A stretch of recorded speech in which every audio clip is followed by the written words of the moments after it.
लफुआ टाटी बजते भजर खसुआ के शादी करबो ने छौड़ा छे उ लफुआ टाटी बजते भजर खसुआ हे गे मम्मी तने सुने अनी हे गे मम्मी तने सुने अनी शादी करबो ने छौड़ा छे उ लफुआ टाटी बजते भजर खसुआ के शादी करबो ने छौड़ा छे उ लफुआ टाटी बजते भजर खसुआ हे गे मम्मी तने सुने अनी हे गे मम्मी तने सुने अनी टाटी पे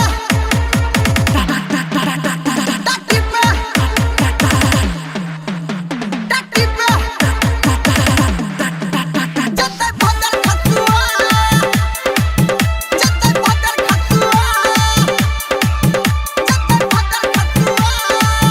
अभी आप सुन रहे हैं सावरिया म्यूजिक। भजर खसुआ खापर सनक मुँह छे पापा के देखल लड़का बुझते हमर लभर तो लफड़ा हेतै गे बड़का खापर सनक मुँह छे पापा के देखल लड़का बुझते हमर लभर तो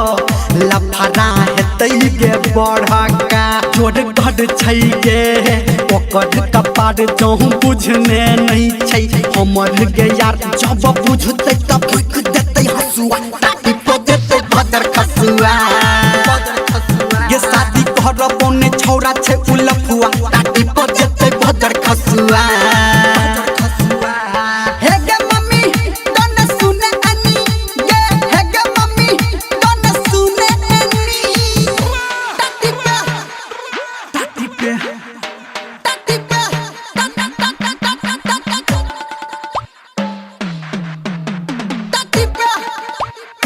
Singing by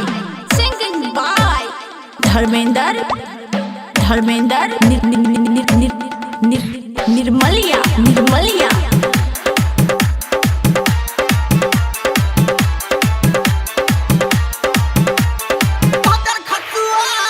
music by Sanjay करबे जे बोल जोड़ी के जे बहु हम मयूर के नहीं तन अपन यारवा संग जे बहु हम उड़हर गे करबे जे बोल जोड़ी के